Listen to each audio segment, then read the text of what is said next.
We needed a break from the Southern California rainstorms, and this Canadian needed a break from the cold, so we met up in Phoenix to see what we were both made of.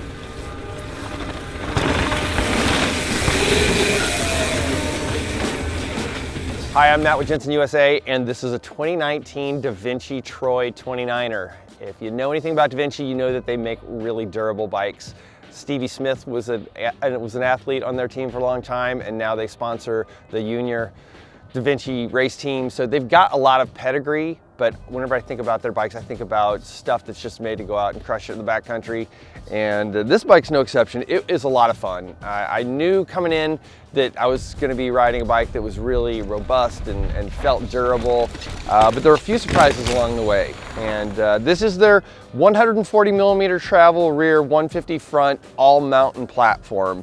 And the first impression that I got was that this bike is really solid. It feels like there's a lot of stiffness in the frame, and you can see that whenever you see the oversized tubing, especially like in the seat tube area. It's really overbuilt, and so whenever you're flicking it around, you just don't feel any flex at all. Another very important component of that is the Super Boost 157 rear axle.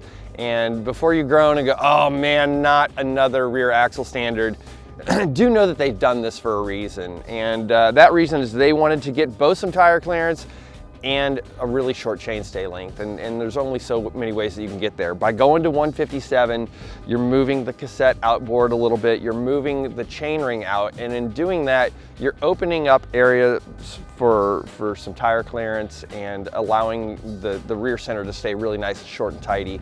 And that really changes the way this bike rides. It gives you more of that fun 27.5 feel when you're out there. Sometimes when you get the chainstays short like that, it can cause the bike to feel a little bit nervous when you're getting into rock gardens and the back end to skid around on you a little bit.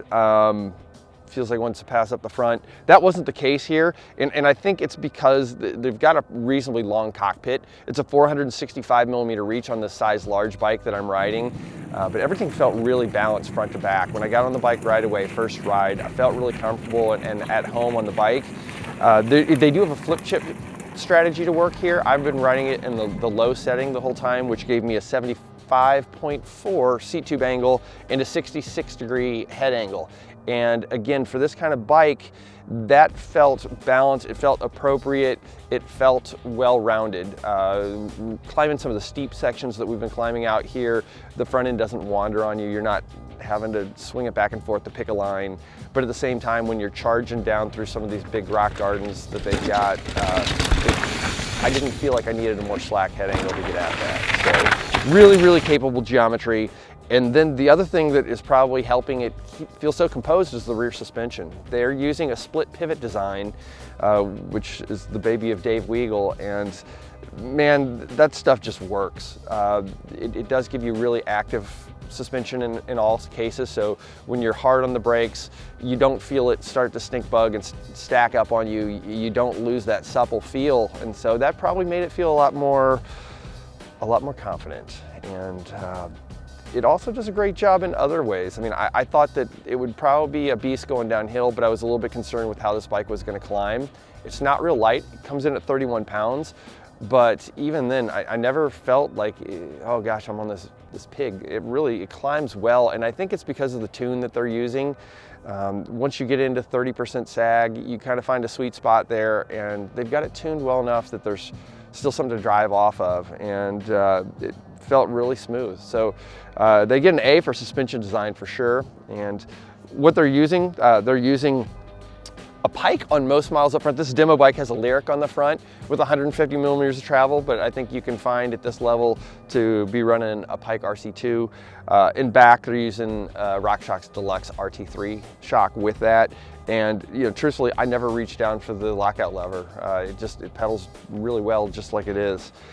Pairing that, they're using Race Face Arc 35 rims, and those are nice because it really opens up a bigger tire. They're using a DHF 2.5 wide trail tire up front. They're using a DHR2 wide trail 2.4 in the back, and those tires are perfectly suited for the kind of fun personality of this bike. Everything else, the rest of the kit is really solid. This bike comes in at $53.19. You're getting a SRAM GX Eagle kit. It's got a race-face carbon bar, a reverb dropper, an SDG saddle. So I think it's really a fair overall value. And it's a great bike. I really enjoyed riding it. If you'd like to learn more about it, reach out to one of our gear advisors. They'll tell you that all the bikes that we ship to you come in a box that's ready to ride in 3 minutes or less. And wherever you're riding this week, get out and keep pedaling.